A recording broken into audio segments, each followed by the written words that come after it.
মাছ কোনোদিন দেখিনি, মাছটা খুব বড়। প্রিয় দর্শক, আজকে আপনাদের বিরল প্রজাতির এক মাগুর মাছের চিত্র নিয়ে আমি হাজির হয়েছি। দামোদর উপজেলার চাউলিয়া গ্রামের এক বিরল প্রজাতির মাগুর মাছের সাক্ষী হয়েছেন এই গ্রামটি। প্রিয় দর্শক, আমরা দেখেছি যে এখানে স্থানীয়দের মুখ থেকে আমরা জেনেছি, যেটা গর্তের মালিক আমাদের জানিয়েছেন যে দীর্ঘদিন ধরে এই গর্তেই মাগুর মাছ ছিলেন এবং সন্ধ্যা সকালে নাকি লাফালাফি করতেন। তবে আজকে দুপুরে আসলে এই মাছটাকে জাল দিয়ে শিকার করা হয়েছে এবং মাছটা আমার স্থানীয়রা দাবি করছেন যে 12 থেকে 14 কেজি ওজন হতে পারে। এবং প্রিয় দর্শক, আসলে অনেকে দাবি করেন এটা মাছ জীবনের সর্বপ্রথম দেখা পড়েছে, এত বড় প্রজাতির মাছ কোনো সময় দেখেননি।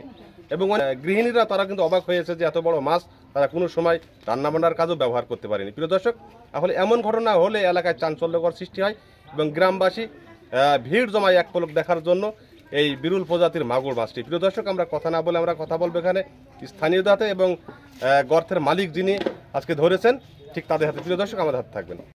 কোনোদিন আজকে আমাদের বাড়ি এই মাছটা আমরা সবাই মিলে দেখতে এসেছি, আজাতের বাড়ি। আমরা জীবনে এত দূর বয়স আছে আজ পর্যন্ত দেখিনি মাছটা। এই মাছ ওরা এই মাছের ইতিহাস কবে ছেড়েছে ওরা কিন্তু সঠিক ইতিহাস জানে না। তো হঠাৎ করে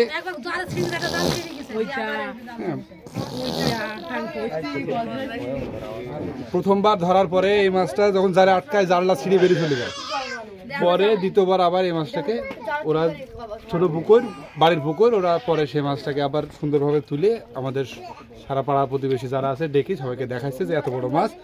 এই জোড়াটা আছে সে একটু বড়, আর একটা আছে ওটাকে ধরতে পারলো না। এখন আপাতত সবাই সেখানে জানিনি। মাছটা রাত্রে এখানে আমরা পোষা পিতে আসি, মাছ হরাম করে। সেদিন রাত্রে ভয় লেগেছে, মাছের হরাম দেখি। তারপরে আমরা জাল টানার পর আজকে জাল টানার পর একটা মাছ উঠেছে আর 2টি মাছ পালিয়ে গেছে। মাছটা বহুদিনকার কবাকার মাছ আমরা জানিনি।